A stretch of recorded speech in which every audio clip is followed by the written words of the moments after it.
Dewa Perang Ye-Shikai. Bab 691. Ye-Shikai menunggu dengan gugup akan reaksi Mona. Mona telah mengatakan sebelumnya bahwa buah kebangkitan juga merupakan benda suci penting bagi para elf. Hanya 3 buah yang diproduksi setiap tahun, yang sangat langka. Mona tidak akan setuju begitu saja. Oh, benar juga. Tolong biarkan napas pohon turun untuk membantuku menerobos. Sebagai balasannya, aku juga akan menyediakan ramuan kultivasi dalam jumlah yang sama. Ye-Shikai mengeluarkan kotak-kotak berbagai ukuran dari cincin penyimpanannya. Mereka semua diisi dengan ramuan yang berharga. Hal-hal inilah yang diimpikan oleh para petani. Beberapa di antaranya dikumpulkan oleh Ye-Shikai saat bepergian jauh, dan beberapa lainnya dibuat oleh Ziyun menggunakan herbal. Bagaimanapun juga, semuanya adalah harta yang tak ternilai. Mona menatap pil kultivasi di depannya dan tentu saja tahu betapa besarnya jumlah uang ini. Dia juga secara alami melihat betapa bertekadnya Ye-Shikai. Buah kebangkitan itu sungguh penting baginya, tetapi saat Mona mengira bahwa dia melakukan ini demi istrinya, hatinya pun terasa sakit. 2000 tahun yang lalu, Mona jatuh cinta pada Ye-Shikai, dan 2000 tahun kemudian, keadaannya masih sama. Baiklah, aku bisa memberimu buah kebangkitan. Mata Mona agak merah, dan dia menatap sambil berkata ringan. Benarkah? Terima kasih banyak. Ye-Shikai sangat bersemangat. Dia tidak menyangka Mona akan setuju. Dengan cara ini, dia bisa kembali untuk menyelamatkan Su Qingyu. Terima kasih, Mona. Ye-Shikai membungkuk dalam-dalam. Tunggu sebentar, aku punya syarat. Tiba-tiba, Mona mengganti pokok bahasan dan mengacungkan jari putihnya. Seperti yang diduga, semua rencana akan berubah. Tetapi bagi Ye-Shikai, selama Su Qingyu bisa diselamatkan, situasinya akan baik-baik saja. Anda mengatakannya, dan saya setuju. Ye-Shikai berkata dengan tegas. Aku menginginkanmu. Apa katamu? Jantung Ye-Shikai berdebar kencang, dan dia tidak mempercayai apa yang didengarnya. Aku bilang, aku ingin kamu tinggal. Mona berkata kata demi kata. Dia sebenarnya ingin Ye-Shikai tetap tinggal. Hei, Mona, kenapa kamu ingin aku tinggal? Ye-Shikai tahu apa yang ingin dilakukan Mona, tetapi dia tidak berani menunjukkan pikiran Mona. Sebuah kontrak pernikahan dari 2000 tahun yang lalu. Mona mengatakannya dengan dingin, dengan nada yang tidak perlu dipertanyakan lagi. Tapi orang itu sama sekali bukan aku. Bisakah kamu bersikap masuk akal? Aku tidak peduli. Salahkan saja nasib burukmu karena kau terlihat persis seperti yang dialami 2000 tahun lalu. Tidak ada ruang untuk negosiasi dalam masalah ini. Mona langsung berubah menjadi bermusuhan, tampak tegas, bahkan ada sedikit kebencian di matanya. Tidak, kondisi apapun dapat diterima, kecuali ini. Ye-Shikai menggelengkan kepalanya dengan keras dan menolak untuk setuju. Jika dia membiarkannya tinggal, apa yang akan dipikirkan Su Qingyu saat dia bangun? Dia akan menjadi gila saat itu. Dan bagaimana Nightmare dan yang lainnya bisa menyerah? Mereka pasti akan membawa orang untuk menyerang. Mereka semua tahu bahayanya hutan hujan. Lagi pula, kalaupun mereka datang ke hutan berkabut, bukankah akan ada pertempuran sengit lainnya? Kalau begitu lupakan saja, kata Mona ringan. Mona, tunggu sebentar. Ayo kita lakukan ini. Setelah aku menyelamatkan istriku, aku akan kembali untuk mengucapkan terima kasih dan kemudian menjelaskan kesalahpahaman ini. Menurutmu itu tidak apa-apa, kata Ye-Shikai. Tidak, saya sudah bilang ini satu-satunya syaratnya. Kalau tidak bisa memenuhinya, tidak ada kesepakatan. Mona menggelengkan kepalanya lagi, berbalik dan ingin pergi. Tampaknya dia tidak akan pernah setuju. Tunggu sebentar. Tiba-tiba, Ye-Shikai memanggil Mona. Kenapa? Apakah ada hal lain yang ingin kamu katakan? Ceritakan padaku apa yang terjadi 2000 tahun yang lalu. Ye-Shikai bergumam. Yanjing, pabrik Hualiu. Song Tian sedang duduk di kendaraan komando. Ini adalah lokasi video di flash drive USB. Kamera telah dipasang di mana-mana untuk pengawasan menyeluruh. Menurut penyelidikan, pabrik ini ditinggalkan 2 tahun lalu. Sekarang gerbangnya terkunci. Dari luar, dindingnya tertutup debu dan tampak sangat tua. Tim polisi khusus, kelilingi pabrik ini. Song Tian memberi perintah melalui interkom, dan tim polisi khusus segera mengepung pabrik. Kakak Ting, sudah lama aku tidak melakukannya. Ya, tapi jangan ceroboh. Orang-orang di dalam sangat kuat. Tetaplah waspada. Zhang Ting berkata kepada rekan satu timnya. Ya, ledakan-ledakan. Tiba-tiba, suara akselerator kendaraan terdengar dari kejauhan. Beberapa kendaraan angkut lapis baja melaju dari kejauhan, dan puluhan personel bersenjata dari Biro Keamanan Nasional segera melangkah maju. Lagu tua, apa yang terjadi? Jin Li berjalan langsung ke kendaraan komando Song Tian dan bertanya dengan cemas. Saya telah memantau pabrik ini sejak saya menerima informasi rahasia. Sekarang orang-orang saya telah mengepung pabrik, tetapi masih belum ada pergerakan. Song Tian berkata dengan ringan. Ayo kita masuk sekarang tanpa basa-basi lagi. Jin Li berkata dengan cemas. Tunggu sebentar, mari kita gunakan pemindai inframerah untuk memeriksa situasi personel di pabrik terlebih dahulu. Song Tian berkata kepada polisi di sampingnya. Ya, Direktur Song. 10 menit kemudian. Direktur Song, tidak ada tanda-tanda vital yang terdeteksi di dalam. Seluruh pabrik tampaknya kosong. Kata seorang teknisi. Apa? Bagaimana ini bisa terjadi? Perkataan teknisi itu mengejutkan Song Tian dan Jin Li. Mungkinkah ini palsu? Bagaimana ini mungkin? Mungkinkah konten dalam video tersebut juga palsu? Beritahu Zhang Ting dan minta dia untuk memimpin orang masuk. Song Tian segera memerintahkan. Ya. Bahasa Indonesia. Ledakan. Saat gerbang besi besar itu ditendang hingga terbuka, Zhang Ting adalah orang pertama yang menyerbu masuk sambil menodongkan pistol. Hati-hati di sekitarmu. Zhang Ting berkata dengan keras, sambil melihat sekelilingnya dengan waspada, namun sepertinya itu adalah laporan dari Departemen Teknis, tidak ada seorang pun di sini. Namun ada banyak botol dan toples di atas meja, yang berisi beberapa ramuan warna-warni, yang tampak seperti beberapa perlengkapan kimia. Direktur Song, tidak ada yang terjadi di dalam. Zhang Ting melaporkan menggunakan headset. Seluruh pabrik tampak seperti terbuat dari semen dan tampak seperti telah lama ditinggalkan. Apa? Bagaimana ini mungkin? Song Tian berkata dalam hati sambil terkejut. Old Song, apakah videonya palsu? Jin Li juga sangat penasaran. Ada video di dalam UDIS. Gambar itu menunjukkan orang-orang berjalan-jalan di dalam pabrik dan terdapat banyak kebisingan. Kok sekarang hilang? Apa yang sebenarnya terjadi? Kakak Ting, lihat ini. Di pabrik, seorang anggota tim menunjuk botol dan toples di atas meja. Waktu mereka datang tadi, tak seorang pun memperhatikan mereka, tetapi sekarang, gelembung-gelembung samar keluar dari ramuan-ramuan di botol-botol itu. Kakak Ting, apa yang terjadi? Zhang Ting menatap ramuan dalam botol. Gelembung perlahan muncul dari dasar botol, kemudian asap putih mulai keluar. Zhang Ting punya firasat buruk. Semuanya, menjauhlah dari botol-botol ini.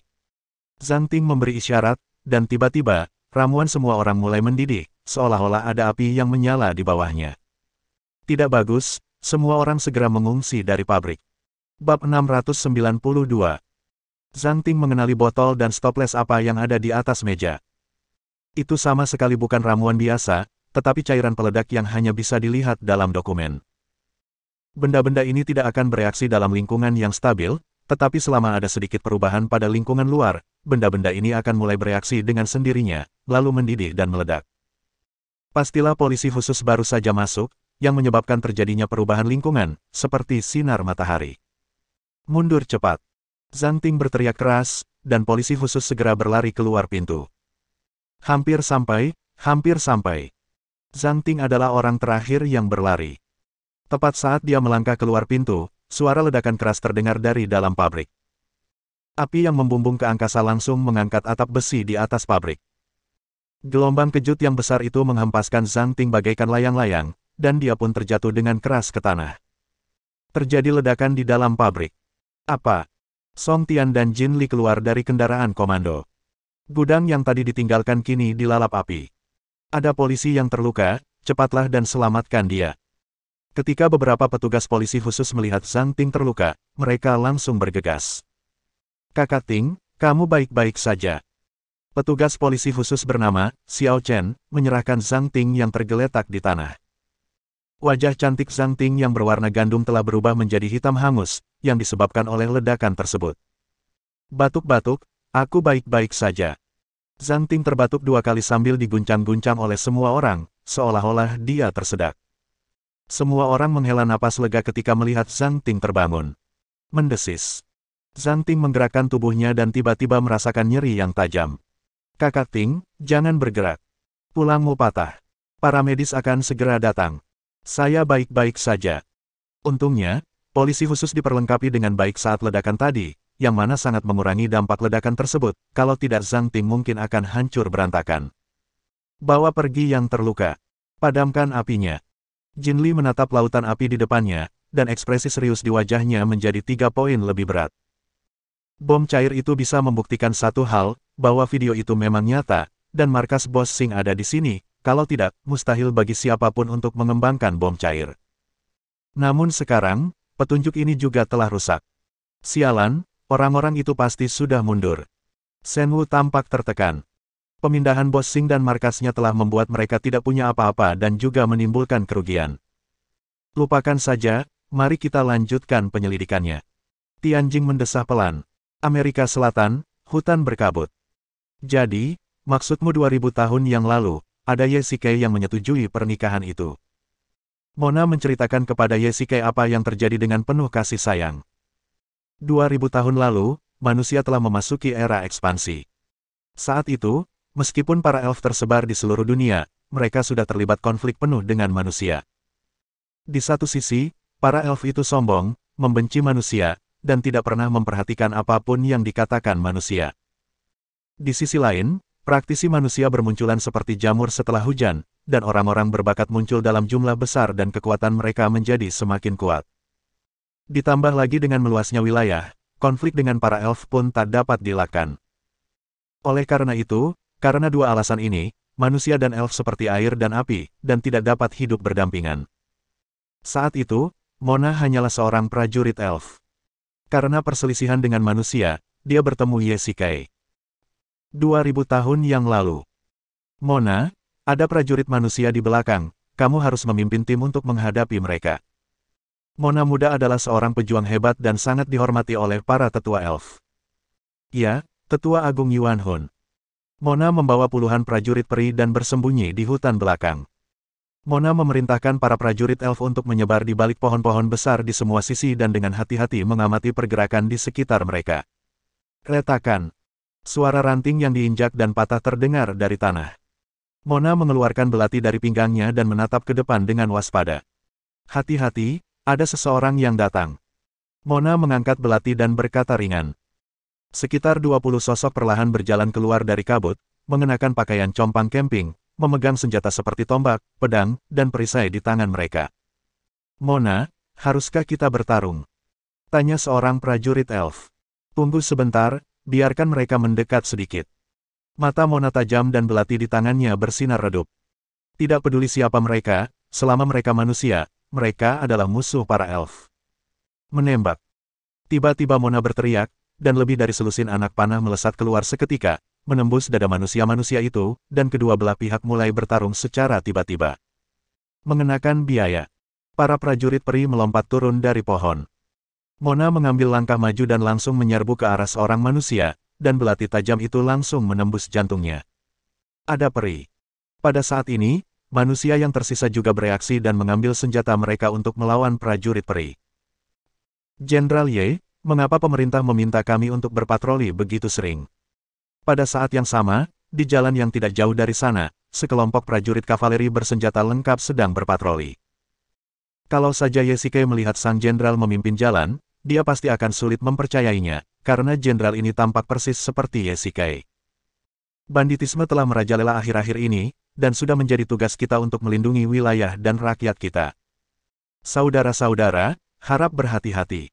Daerah ini adalah daerah yang paling parah dilanda bandit. Ya, Jenderal Ye.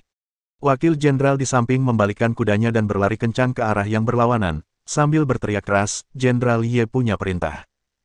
Para bandit merajalela di sini. Harap waspada. Jenderal Ye, saya rasa Tuan Liu dari pemerintah tampaknya diam-diam mengincar Anda.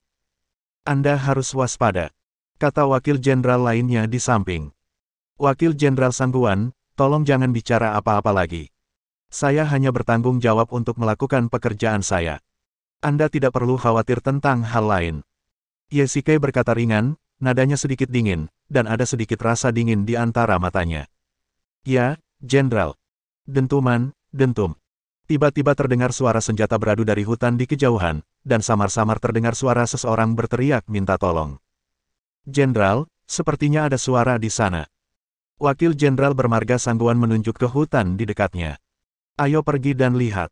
Ye-Shikei melaju pergi tanpa ragu-ragu, dan pasukan kavaleri di belakangnya segera mengikutinya. Mona, hanya ada satu orang yang tersisa. Setelah pertarungan yang sengit, semua orang itu terbunuh dan hanya tinggal satu orang saja yang tersisa, dia dikepung oleh para prajurit elf. Kau jangan datang ke sini. Manusia itu memegang pedang panjang, wajahnya dipenuhi ketakutan, anggota tubuhnya gemetar terus-menerus, dia tidak memperhatikan batu di bawah kakinya, dan langsung terjatuh, dengan pedang panjang jatuh ke tanah. Biar aku saja yang mengurusnya. Mona memasang ekspresi kosong di wajahnya, memegang belati erat-erat di tangannya, dan mendekat selangkah demi selangkah. Tidak. Manusia itu begitu ketakutan sehingga dia melangkah mundur berulang kali, menutup matanya dan memanjatkan doa terakhirnya. Mati. Ledakan. Tepat saat belati itu hendak terjatuh, sebuah anak panah melesat dari kejauhan dan mengenai bilah belati itu. Tangan Mona mengendur dan belati itu jatuh ke tanah. Siapa ini? Bab 693. Mata Mona segera menjadi lebih waspada. Para prajurit elf juga mencengkeram tombak mereka erat-erat dan mengamati lingkungan sekitar dengan saksama. Adapun laki-laki yang tergeletak di tanah, dia ketakutan dan hampir mati. Dek. Pada saat itu, dari kejauhan terdengar suara derap kaki kuda. Suaranya makin lama makin keras. Dilihat dari momentumnya, jumlah mereka cukup banyak. Mona sedikit gugup. Kalau pihak lawan memiliki banyak orang, akan merugikan kalau sampai terjerat. Wee. Setengah menit kemudian, seekor kuda tinggi yang dilapisi baju besi tiba-tiba muncul di depan para elf. Ye-Shikei mengenakan helm kulit, baju perang hitam legam, jubah perang hitam di punggungnya, tombak di tangannya, pedang panjang tergantung di sisi kanan punggung kuda, dan busur di sebelah kiri. Pada saat yang sama, sekelompok prajurit kavaleri di belakangnya dengan cepat menyusul, mengenakan baju besi, memegang tombak perunggu, dan dengan busur serta anak panah tergantung di sisi punggung kuda mereka. Mona menatap Ye-Shikei, tidak ada alasan lain. Ye-Shikei kuat, terampil memanah dan menunggang kuda, dengan wajah yang tegas. Sekilas, dia tampak seperti seorang jenderal hebat. Bagi Mona, dia juga lawan yang paling berbahaya. Jenderal, itu peri. Sangguan Jian tampaknya mengenali para elf itu, dan ekspresi terkejut muncul di wajahnya. Sangguan Jian telah mendengar tentang peri dari orang-orang tua. Mereka tinggal di pegunungan yang dalam. Dia tidak menyangka akan bertemu mereka. Aku tak menyangka kalau itu adalah peri. Sekilas ekspresi terkejut terpancar di mata Ye-Shikei. Dia hanya mendengarnya di masa lalu, tetapi sekarang dia dapat melihatnya dengan mata kepalanya sendiri. Yang paling penting adalah ada lebih dari 20 mayat tergeletak di tanah, semuanya manusia. Jelas siapa yang melakukannya. Jenderal, tolong selamatkan saya. Pada saat ini, pria yang tergeletak di tanah melihat Ye-Shikei dan yang lainnya datang, dan langsung bergegas ke tim kavaleri seolah-olah dia telah melihat seorang penyelamat, menangis dan memohon. Jenderal, merekalah yang membunuh orang-orangku. Pria itu menunjuk ke arah sekelompok elf dengan penuh semangat. Sekilas tatapan dingin terpancar di mata Ye-Shikei. Manusia-manusia ini adalah apa yang disebut pemerintah sebagai bandit dan perampok, tetapi mereka seharusnya dibawa ke pengadilan alih-alih dibunuh oleh alien. Siapa kau? Beraninya kau membunuh orang-orang kin besarku. Ye-Shikei menunggang kudanya dan perlahan berjalan menuju para peri. Jadi kau seorang jenderal umat manusia, ya? Mona tidak takut pada Ye-Shikei. Sebaliknya, dia mendengus dingin, memperlihatkan penghinaan yang besar. Ini juga merupakan sikap yang konsisten dari para elf terhadap manusia. Ayo, kepung mereka. Ye-Shikei berteriak, dan kavaleri di belakangnya segera mengepung para elf dari kiri dan kanan dan menjebak mereka di tengah. Berani membunuh orang secara pribadi di wilayah Dakin, itu adalah provokasi terhadap Dakin. Ye-Shikei mengangkat tombaknya dan berkata, letakkan senjatamu, aku bisa memberimu jalan keluar. Haha, kalian manusia masih rendahan. Apa kalian pikir kami para elf selemah kalian? Mona tertawa setelah mendengarkan. Para prajurit elf di sampingnya juga mencibir dan menutup telinga terhadap kata-kata Ye-Shikei. Setelah mendengar ini, wajah Ye-Shikei menjadi pucat. Para elf ini membunuh orang-orang dari negara Qin dan masih berani berbicara tanpa malu-malu. Aku tidak pernah memukul wanita. Aku akan memberimu kesempatan lagi untuk menyerah. Ye-Shikei berkata dengan dingin, tubuhnya sedikit gemetar karena marah. Jenderal, Jika lawan Anda di medan perang semuanya wanita, apakah Anda harus menyerah alih-alih bertarung? Kata Mona ringan. Begitu dia selesai berbicara, para prajurit elf di sekitarnya tidak bisa menahan tawa, sementara kavaleri di belakang Yesike marah. Pria tidak berkelahi dengan wanita. Ini adalah tradisi ideologis kuno, tetapi ternyata menjadi ibu kota kesombongan dan perisai para elf ini. Aku tidak pernah memukul wanita, tapi kamu adalah peri wanita, belum menjadi manusia. Yesike perlahan turun dari kuda dan menancapkan tombaknya ke tanah. Meskipun kamu bukan manusia, kamu adalah seorang wanita. Jadi, aku tidak membutuhkan tombak. Yesike mengambil pedang panjang dari sisi kuda, menariknya keluar dari sarungnya, dan cahaya pedang bersinar. Itu jelas merupakan senjata yang terkenal. Ayo. Yesike mengambil posisi bertarung. Sekilas terlihat keterkejutan di mata Mona. Dia telah melihat banyak manusia, dan mereka akan lari saat bertemu elf seakan-akan mereka melihat monster. Akan tetapi, jenderal di depannya tidak menunjukkan rasa takut, dan memiliki harga diri tanpa kesombongan. Melihat para prajurit kavaleri yang ada di bawah komandonya, mereka memiliki penampilan militer yang rapi dan mata mereka penuh dengan semangat juang. Mungkin ini adalah kekuatan elit umat manusia. Mona membuka tangannya dan memegang erat pedang panjang di tangannya. Mona berteriak dan menyerang terlebih dahulu, menusuk Yesike di antara kedua alisnya dengan pedang tajam dengan kecepatan yang begitu cepat hingga hampir berubah menjadi bayangan. Yesike menghindar dan mengayunkan pedangnya ke belakang. Mona segera menarik kembali pembelaannya. Kedua senjata itu bertabrakan dengan suara benturan yang keras. Pada pertarungan ronde pertama, Yesike beralih dari bertahan menjadi menyerang dan benar-benar unggul.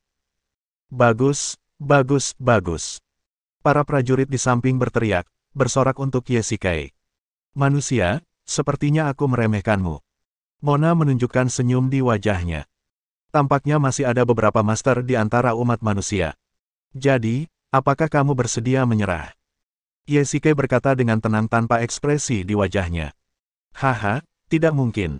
Begitu Mona selesai berbicara, dia menusuk dadanya dengan pedang lainnya. Lengan Yesike bergetar hebat, dan dia menggunakan pedangnya untuk menangkisnya.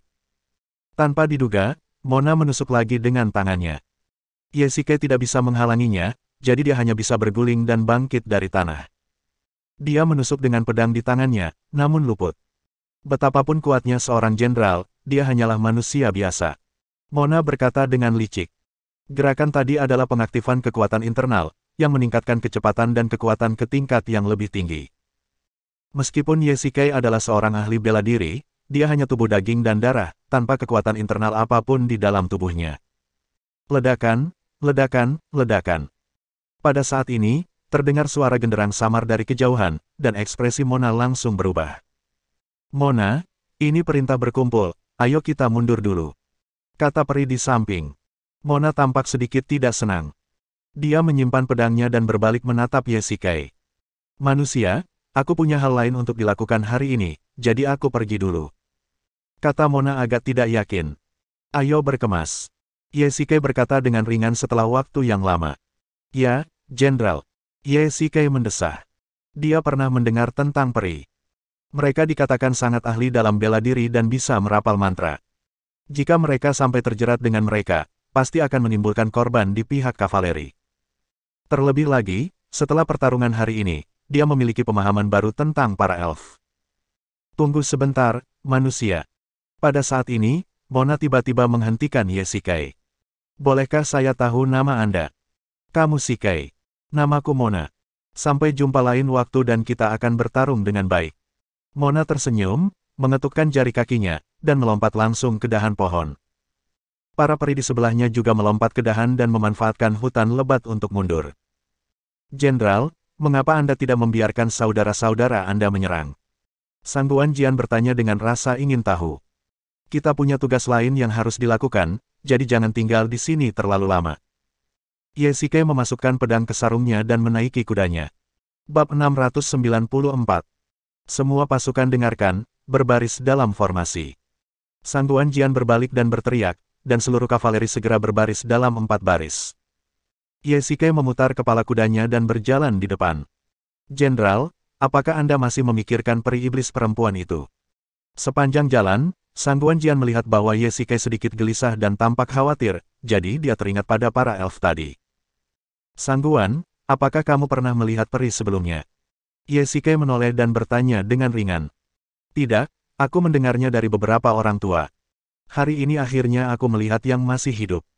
Sangguan menggelengkan kepalanya dan berkata, ada organisasi kultivator khusus di istana untuk melawan ras alien ini. Jenderal, haruskah kita melaporkan kejadian hari ini? Sangguan Jian ragu untuk berbicara. Meskipun mereka telah bergabung dengan tentara, mereka masih tahu sesuatu tentang apa yang terjadi di istana dan negara. Pengadilan kini mengumumkan berita tentang penangkapan para peri di mana-mana, meminta orang-orang untuk memberikan petunjuk. Oh, lupakan saja, laporkan saja dengan jujur. Ye Shike mengangguk dan berkata, ya, Jenderal. Pada saat ini, seekor kuda cepat datang dari kejauhan, dan ada seorang prajurit Qin di atas kudanya, yang menghentikan kudanya di depan pasukan. Jenderal Ye, Kapten Ma menunggumu di tempat pelatihan Dongjun. Prajurit Qin turun dari kudanya, berlutut dengan satu kaki di depan Ye Shike dan berkata, masih 10 mil dari sini ke lapangan parade Dongjun. Ayo kita percepat. Ye Shike melambaikan cambuk dan segera bergegas keluar. Semua orang ikuti. Tempat pelatihan Dongjun. Genderang ditabuh di mana-mana dan bendera dikibarkan. Ribuan tentara Qin berlatih di sini. Di tengah panggung, seorang jenderal berbaju besi dan helm emas duduk tegak. Dia mengambil gelas anggur dan meminum anggur yang ada di gelas itu. Puluhan jenderal berdiri di sisinya, siap berangkat. Kapten, Jenderal Ye ada di sini. Pada saat ini, seorang jenderal berjalan ke peron dan berbisik di telinga Kapten Ma. Baiklah, silakan minta Jenderal Ye untuk datang dan kavaleri akan memasuki lapangan parade. Kapten Ma di panggung bernama Ma Yao. Dia adalah Kapten Wilayah Dongjun dan juga Komandan Militer Dongjun. Ya, Kapten. Ye Shike menunggang kudanya dan perlahan mendekati lapangan parade. Perhatian semua orang tertuju padanya. Dia adalah seorang komandan alami yang memiliki aura yang mengesankan. Kapten, lihatlah betapa agungnya Jenderal Ye. Pada saat ini, seorang jenderal di samping Ma Yao datang dan berbisik di telinganya. Haha. Ma Yao berdiri dan meminta para penjaga untuk mengambil 2 gelas anggur dan mengikutinya. Jenderal Ye, Anda telah menempuh perjalanan panjang dan bekerja keras. Ma Yao berjalan cepat dan memegang tangan Ye Shike erat-erat. Kapten Ma, saya terlambat. Ye Shike membungkuk dan berkata dengan ringan. Tidak masalah jika kau sudah hampir sampai. Ayo, Saudara Ye, duduklah. Ma Yao menarik lengan Ye Shike dan memintanya untuk duduk di sebelahnya. Ini menunjukkan rasa hormat tuan rumah terhadap tamunya. Tim kavaleri yang dipimpin Ye Shike bukan berasal dari Dongjun, melainkan dari Kabupaten Henei, jadi wajar saja jika Ma Yao yang menjadi tuan rumahnya. Ayo, minum. Ma Yao mengangkat gelasnya dan mengundang Ye Shike untuk minum bersamanya. Parade militer ini adalah tugas tahunan Due Mansion dan juga pekerjaanku. Ma Yao mengangkat gelasnya lagi dan berkata kepada para jenderal di sampingnya. Di sini, saya juga akan membacakan dekrit kekaisaran yang mulia. Ma Yao memandang para jenderal dan melambaikan tangannya.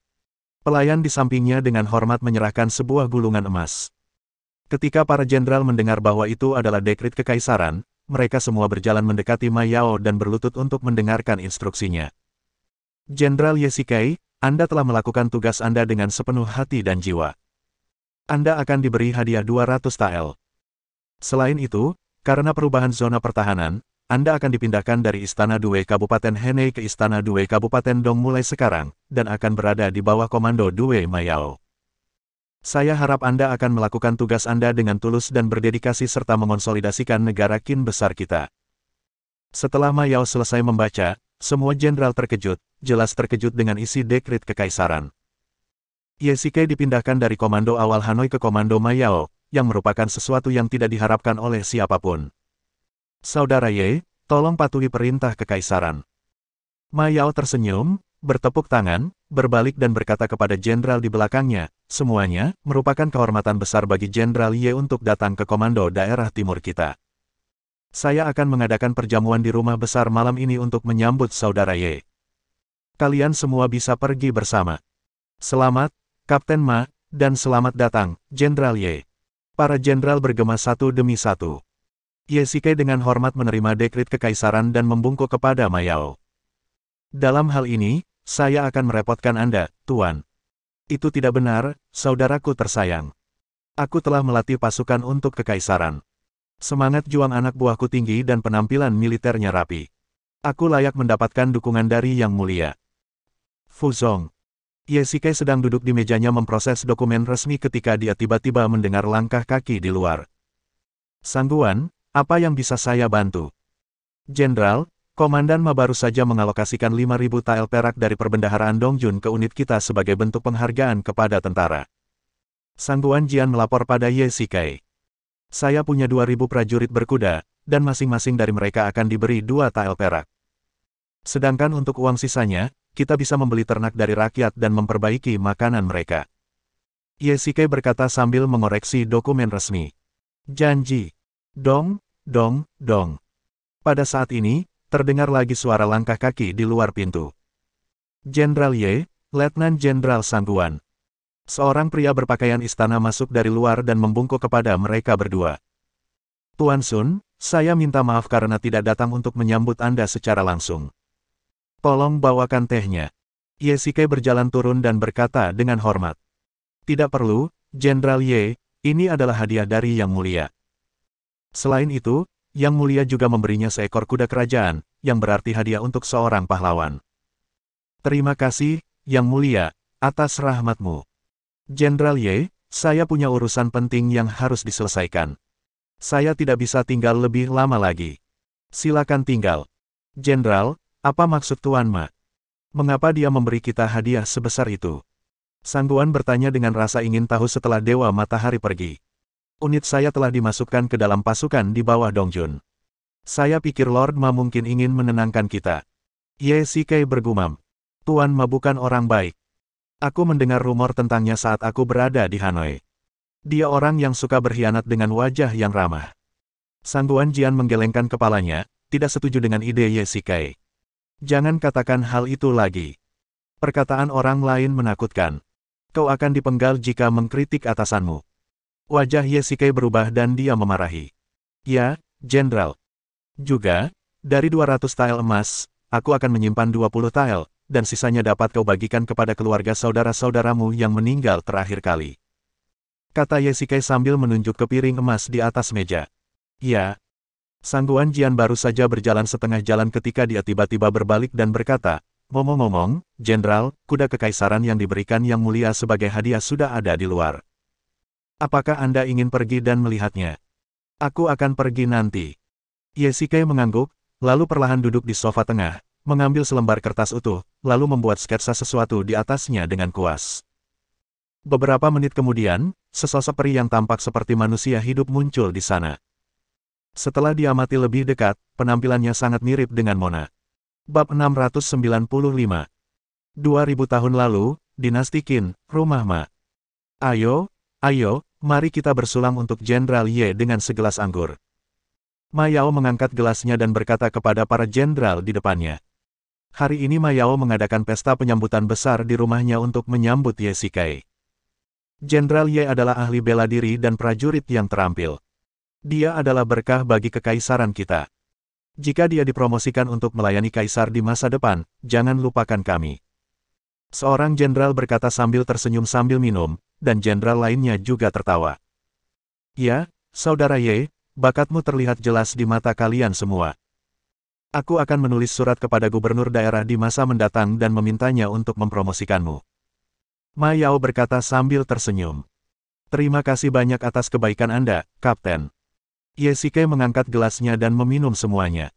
Kapten, para jenderal, saya sangat mabuk dan akan keluar sebentar untuk beristirahat. Silakan menikmati makanan kalian, para jenderal. Ye Shikai bangkit dari sofa dan membungkuk di depan semua orang. Kalau begitu, Saudara Ye, silakan keluar dan beristirahat. Saya akan menunggu semua orang untuk melanjutkan. Ye Shikai berjalan memasuki paviliun. Keluarga Ma Yao sangat besar. Di Dongjun, bahkan gubernur daerah pun harus memberinya muka. Negara Qin sangat mementingkan prestasi militer. Ma Yao tidak hanya berasal dari keluarga terkenal, tetapi juga telah membuat banyak prestasi luar biasa di medan perang. Di seluruh Dongjun, dia bisa dikatakan sebagai orang terpenting kedua. Ye Shikai duduk sendirian di paviliun, mengusap kepalanya untuk menghilangkan efek alkohol. Tiba-tiba, Ia merasakan angin sejuk bertiup dari belakang dan suara langkah kaki yang sangat ringan. Siapa ini? Yesikai secara naluriah menghunus pedangnya dan mengarahkannya ke belakang, tetapi dia melihat seseorang yang seharusnya tidak dia lihat, atau tepatnya, seorang peri. Kenapa kamu? Seru Yesikai. Wanita di depannya sebenarnya adalah Mona. Mungkinkah peri perempuan itu mabuk? Kenapa? Kau tampak heran kenapa aku ada di sini. Sebenarnya, aku ingin menanyakan hal yang sama padamu.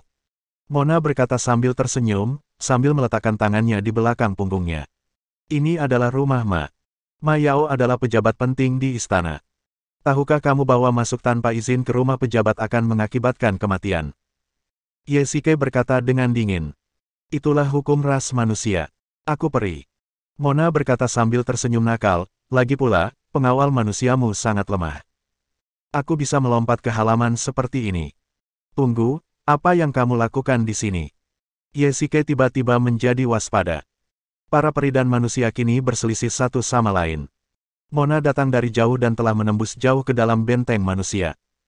Dia tidak akan ada di sini untuk membunuhnya, kan?